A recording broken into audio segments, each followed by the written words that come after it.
Hi, this is Tim from Grandad's Workshop.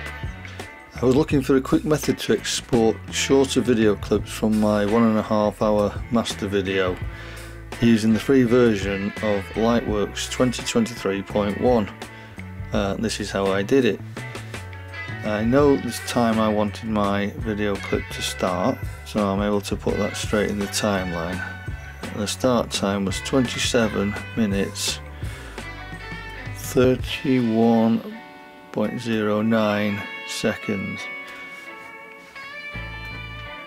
Having entered the start time, press the in button and then change the time at the end of the video clip,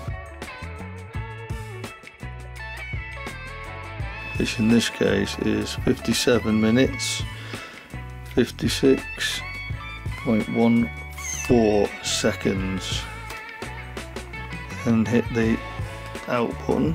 That now gives us our range for this particular video with the start and end times.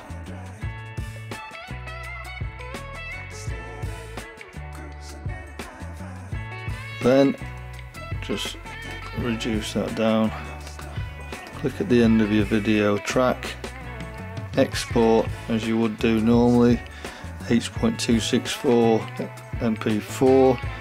Now the only part on here that's really important is the region. Now generally by default it's set to the whole sequence, but we want the marked section, the section that we've just marked. Then find your destination folder, type in your desired title, hit start and sit back, and there you have it.